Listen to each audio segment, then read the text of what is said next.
With their season kickoff less than a month away, it seems like the Continental Football League has already run into some issues with one of their teams. But with this sudden news comes the announcement that another returning franchise will be taking their place. Howdy, I'm Logan with Alt Football Archive, and today we're covering the surprise announcement that the Michigan Arrows of the CoFL will not be playing in the inaugural 2026 summer season. In my previous video covering the league, we did a quick overview of all 8 teams in the Alternative Startup League, a long-awaited announcement that I hoped would offer some needed stability for the league.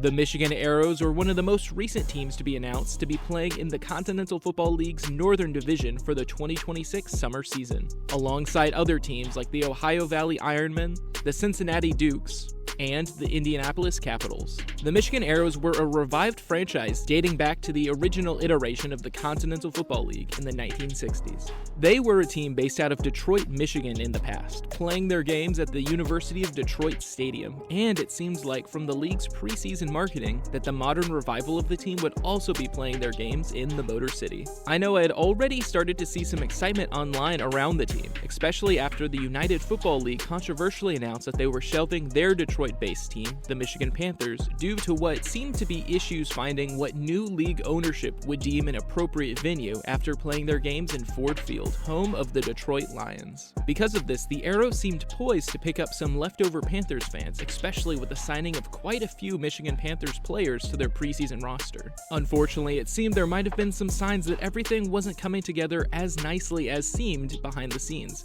as before the final of the 8 planned teams were announced in the past, the Continental Football League made an announcement that they would be committed to playing the 2026 season with 8 teams, and if absolutely necessary, with only 6. I covered this in my previous video as an apparent sign that things may not be entirely set behind the scenes, and it seemed that unfortunately, I was proven correct, as with less than a month from the start of the season when other teams like the San Antonio Toros are showing off uniforms. The Continental Football League announces that the Michigan Arrows will be pausing operations and won't be playing in the 2026 season.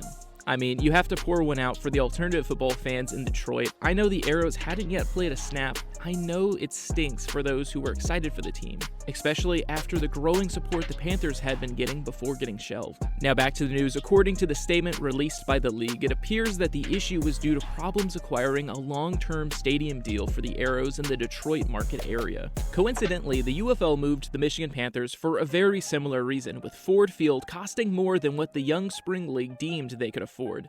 Reportedly, it cost the UFL $500,000 to open up the stadium each home game, or roughly $2.5 million in total each season.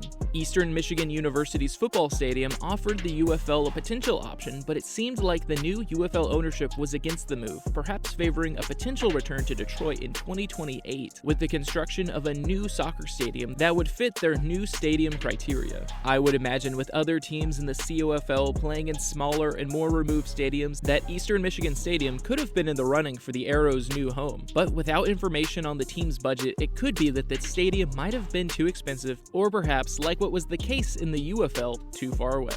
If you're familiar with the Detroit area, please let me know in the comments below if there are any other stadiums that the Continental Football League could have had the Arrows play in. It's definitely a market they'll want to return to in the next coming season, hopefully, if they're able to make it. So as a Texan, I would be interested in seeing what kind of stadiums in the area would be suitable for this league. And when it comes to the ownership structure issues, for those who may not know, the CoFL is approaching team ownership quite a little bit different than other traditional sports leagues. Instead of targeting mega wealthy owners to solely support the teams financially, they're vying for a system where passionate local business owners and businessmen act as co-owners for the team, with fans sponsoring the team as well, becoming part-time owners themselves.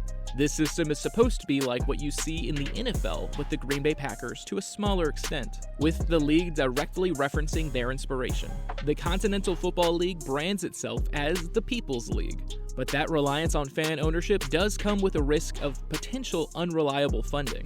This is purely speculation on my end, but I do wonder if it could have played a part in this instance, that perhaps the risk was too great to play in the market this season. For additional information behind the scenes from reporting done by Pro Football Newsroom, it seems like the referenced ownership structure issues comes from former Michigan Arrows owner Mike Jones being removed from the team ownership group after an undisclosed conflict between himself, Continental Football League ownership, and the Arrows head coach Steve Kaiser. Pro Football Newsroom or PFN does excellent reporting on spring and alternative football news, so if you're a fan, I highly recommend checking them out and supporting their reporting by reading their articles or checking out their YouTube channel. I'll have their articles linked below, so be sure to show some support and give them a read if you haven't. The Continental Football League, quick to bandage the wound and present themselves as united and ready for the season, announced that they would be replacing the Michigan Arrows this season with a returning franchise from the 1960s iteration of the CoFL, the Norfolk Neptunes.